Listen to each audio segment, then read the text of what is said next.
If you don't believe this country has fallen, look no further than this video of a woman in San Francisco complaining about the current state of the city that, well, let's be real, she probably voted for.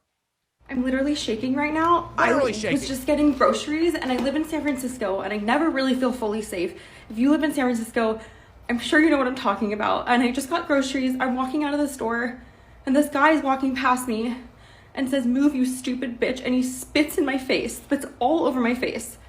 And then I say, "Excuse me, did you just spit in my face?" And he says, "Move or I'll rape you." There's also people everywhere, and everyone's just walking by because they're like, I can't handle something else in San Francisco. It's always something else. I don't even know why I'm posting this. If you live in San Francisco, do you feel this way all the time? I don't feel safe, ever. I literally never feel safe. It's better when it's daylight. But nighttime, no, not leaving my house. Well, thankfully, she's voted for politicians that have made it illegal for her to carry a gun to protect herself so that people like that can scream at her. I'm just assuming because she's a white woman living in San Francisco, she's probably leans to the left. That's my guess. The thing is, people like her, they're more than happy to see people like Daniel Penny and Jordan Williams and that Sikh convenience store owner get arrested for defending themselves. They vote for these prosecutors that arrest these people. They vote for these policies. They want the police defunded. They want to be unarmed and helpless. And then when crap like that happens to them, they don't know what to do. You know where we don't worry about that? Red states or even purple states where people are allowed to stand up for themselves. I have never once, I don't know, Mia, have you ever had a guy just walk up to you, spit in your face, and threaten to rape you? All the time. All the time. It's a serious problem. It doesn't happen here. I'm not saying violent crime doesn't happen here, but that doesn't happen here because they know there's consequences for it. Because we haven't babied criminals, and we actually address it, and people are allowed to defend themselves. You can spit in someone's face here. You can spit in someone's face and threaten to rape them. There's a solid chance they're going to put 4 rounds in your fucking chest and not do a day in jail for it, though. That's your call, buddy. That's your call. We have mentally ill homeless people here, too. They don't try it. I don't know. What are you going to add? I was just wondering if she went home and washed her face After the guy spit on her? Yeah, or if she just wanted to make that sympathy video really quick. Yeah, I know. Like, which one was more important to her? Right, which one was more important? Well, probably the attention. It's usually with white women. It's the liberal white women. It's usually the attention is the most important part. I don't know. It's hard to feel bad for these people that complain about the rampant crime while living in these dark blue cities. It just is. You guys either vote for it or you're content enough that you don't move away from it. You don't see it as enough of a problem. Listen, I think it's horrible what's going on in these cities where criminals can just run rampant and destroy everything and take whatever they want and assault you, and if you do anything about it, you get arrested. They can terrorize anybody, but the second you stand up for yourself, you go to jail. I think that's horrible. I don't know anyone who likes that for you guys. But at some point, you got to start taking some accountability for it. You got to stop and say, wait a second, this isn't working.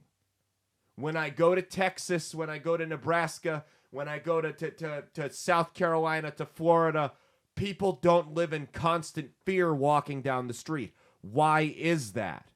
There's something we're doing here that isn't working that they're not doing there. What is that? Why is it like that?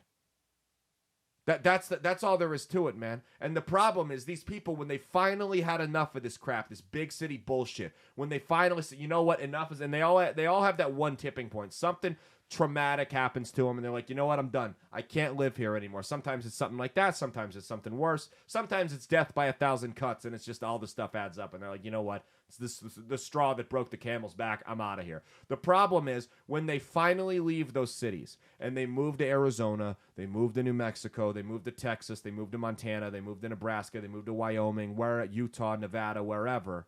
They vote the same exact way. They take their politics with them. They can't be the problem. That's the problem with that mindset. It couldn't be me. I can't be what's wrong here. It's everyone else. I'm going to take my politics with me and continue to vote for these far left. It's me. Hi. I'm the problem. It's me. I saw you dancing over there to it.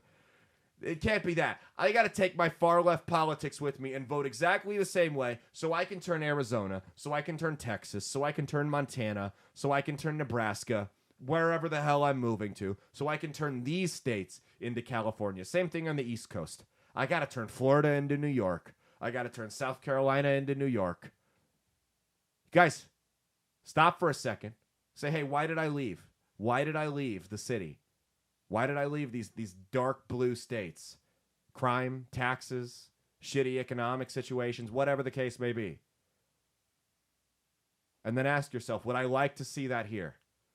That's what they do. They're like the what are those fish called? The water mussels? That's what California, that's what these people that are fleeing California in Oregon and New York are like. They're like those invasive fish species. They can actually walk across the land. So there's these fish called water mussels, right? And they'll get into like lakes and ponds, and they'll just take over. They'll destroy everything. They'll kill all the fish, all the vegetation, until they have to drain the lake. And the problem is if they don't catch these things, or if they latch onto somebody's boat, they jump over to the next lake. That's what California voters are. California refugees are the water mussels of the political world. They destroy California. They're like, okay, screw this. I'm out of here. This is too bad. No, nothing else for me. Nothing else for me here. And then they bounce to Arizona. And then Arizona goes to shit. And they're like, all right, boys, we're on to Texas. And then they just keep going. And they're going to go all the way throughout the rest of the United States until everywhere is a borderline third world shithole like California. Like that episode of SpongeBob with the butterfly. Where they burn the town down? Yeah. Yeah. They go from like building to building. We did it, Patrick. We saved the town. That was the official Black Lives Matter 2020 SpongeBob episode. Hey, thanks for watching. If you liked what you saw, be sure to click the link in the description to get the full episode on Rumble. If you prefer to listen along, you can actually get us on Spotify, Spreaker, and iHeartRadio. You can also go to www.outlawstreamers.com to learn more about not just my show, but tons of other great shows and all the exciting projects they have coming up. Follow my socials at Caleb Isn't Funny on Twitter and Instagram, at Caleb Salvatore Comedy on the Chinese spy app that is TikTok, and be sure to like and subscribe to this YouTube channel. Thanks, and we'll see you every Saturday for brand new episodes of That's Based. Peace.